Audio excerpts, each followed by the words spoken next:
The story of Jonathan Thomas and his Christmas on the Moon.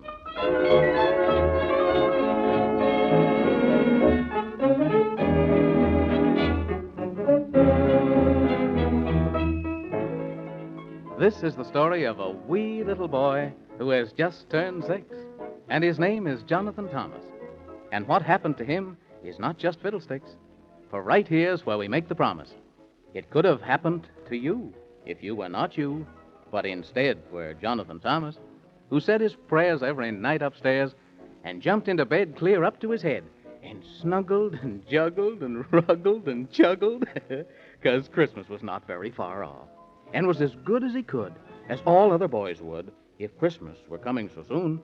For if he was bad and not merry and glad, his dad would not like such a lad, and be sad, and even a bit mad, and not read fairy tales in his room, where the moon disgustingly listened to his weepings and wails.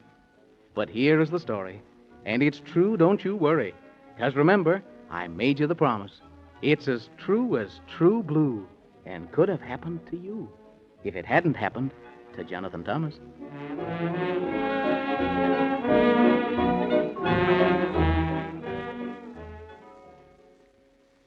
You see, the big grandfather clock in the hall had just struck 8, and Jonathan Thomas had had his bath and said his prayers and kissed Mummy and Nan and then taken the hand of his dad, and up the stairs they went. 1, 2, button your shoe, 3, 4, shut the door, until they were to where you say 11, 12, the kitchen shelf, and then down the hall and in the room and whisk into bed.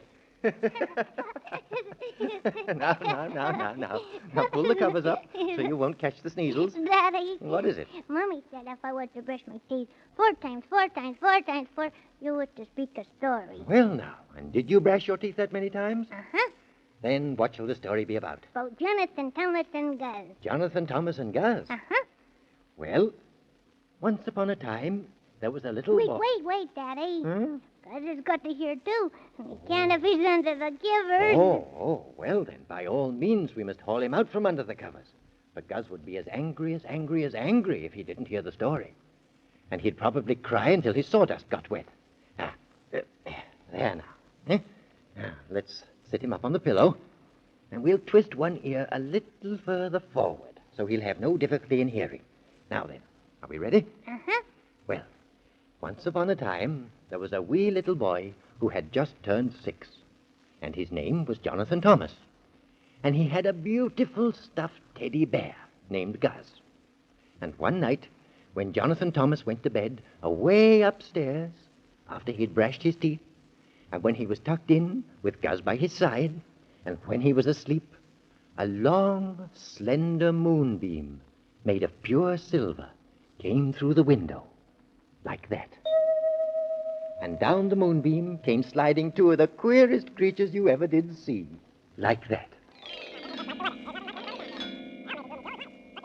And there they were, laughing and chuckling and giggling and poking their fingers at Jonathan Thomas, who was sound asleep as he could ever be. But right away, quick as 46 tigers, Gus opened his left eye, and then his right eye, and he saw the creatures, and then he opened his mouth and went. And he jumped from the bed right after those creatures, and those creatures ran up the moonbeam, and Gus ran after them, barking like everything, or whooping, or whatever koala bears do. And all this noise woke up Jonathan Thomas. And he saw Gus running up the moonbeam, and he jumped right out of bed and right up the moonbeam after Gus, shouting as loud as ever he could. Gus, come back, Gus.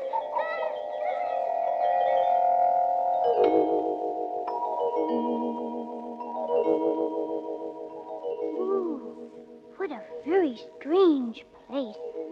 Maybe I'd better knock on this door.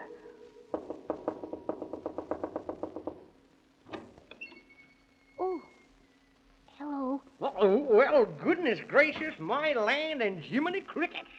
Whatever do you mean by knocking on my door when the sign plainly says absolutely no knocking until after 9 o'clock daylight saving moon time?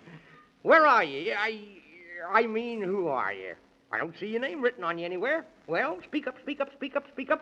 Or has the cat got your tongue? If he has, we'll write him a letter and tell him to bring it back straight away quicker than you could say Jack Robinson. Isn't that silly of me?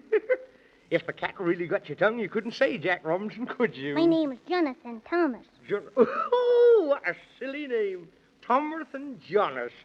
Oh, there, never mind. We can't all have beautiful names like Scramboozle or Flimfuddle, can we? I had a grandfather once. Have you seen Guz? If I say, don't change the subject. Who's Gus? He's my teddy bear, and he ran away. Well, then why don't you go there and look for him instead of pestering me? Don't stand there in the doorway. Either come in or stay out. Yes, you'll have to do one or the other, you know. You can't do both at the same time. It's against the law. If you please, sir, I'll come in. What a silly thing to say, young man. It's not if I please, but if you please. Yeah. Have you had your breakfast? Oh, no, sir, Well, then who did have it if you didn't? No one, I don't think. You mean no one you do think. For if no one did have it instead of you, you'd know it. And if I were you, I shouldn't let no one have it again. Mr. No One's getting entirely too many breakfasts lately. Yep. Will you have breakfast with me? Oh, I should like that very much if you don't mind. Well, of course, I don't mind, except for old King Cole. Yeah, and I have to mind him or he'll throw me in jail for 1,000,000,000,000,000 years. And then, what would you like for breakfast? Oh, I'd like just anything. Well, I haven't got any of that. You shouldn't go around wanting things that people haven't got. Yep. But I can give you oatmeal porridge and cream and some squaffles and baconate. Oh, thank you very much. That sounds the bestest of anything. Well, of course it does. Yep. I don't think I like anything very well myself much, unless it's cooked just right. Well, now, come along. It'll be too late for breakfast. You'll have to eat lunch instead. That would be terrible.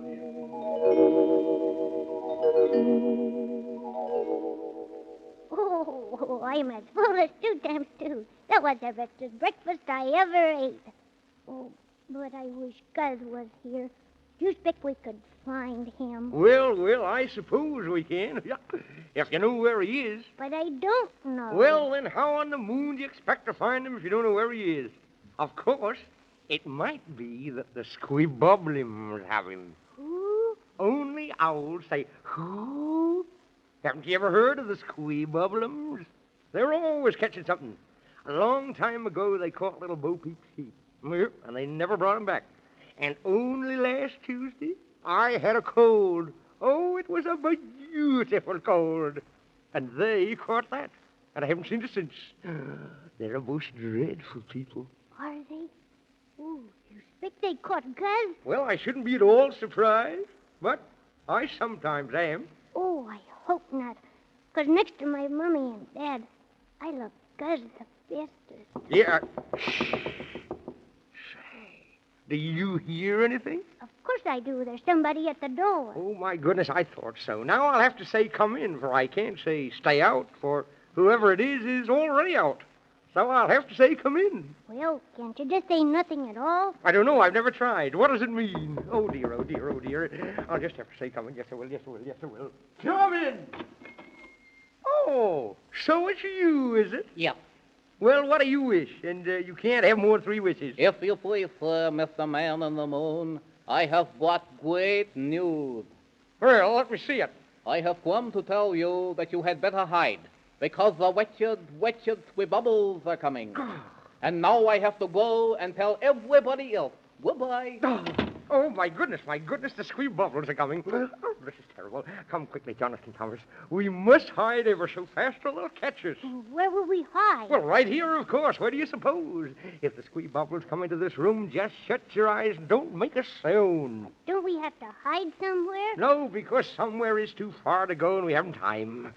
Just shut your eyes. Can't they see us if we shut our eyes? Of course they can. Who ever heard of such a thing? You can't see them, can you, with your eyes shut? No. Well, then how can they see us if we can't see them? I'd like to know... Uh-oh. My goodness, here they come. Now, don't forget, shut your eyes and don't make a sound. All right, I won't. Oh. One more thing. If they should ask if anyone's here, tell them no. Shut your eyes now, quick. Can you see anyone in here, General? Oh, I can't see a soul. They must all be hiding. You'd better ask and see. Yes, sir. Is anyone in here? No. Yeah, we haven't seen him all day. Oh, well, thank you very much. You're extremely welcome. There's no one here, General. You might as well leave. Oh, goodbye. Yeah, goodbye. Oh, my goodness. That was a narrow escape. So narrow I could hardly squeeze through it. Well, you can open your eyes now, Jonathan Thomas. Didn't they see us? Of course not. How could they? You had your eyes shut all the time, didn't you? Oh, my goodness. There's more of it. Come in. Quick, away. The Squibbobriums have kidnapped Santa Claus. Kidnapped Santa Claus? And we must rush to rescue him right away. Quick, away. Oh, my goodness. Hurry, Jonathan Thomas. We must rush to the rescue. Santa Claus has been kidnapped. Oh, and there won't be any Christmas unless we rescue him. Come on, Jonathan Thomas. We must hurry like everything, only faster.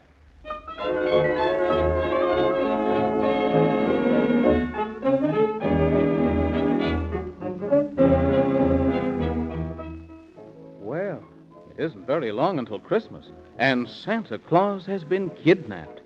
Will Jonathan Thomas and the Man in the Moon be able to find him in time? And what about Gus? Where is he? Don't forget to listen to the next adventure of Jonathan Thomas.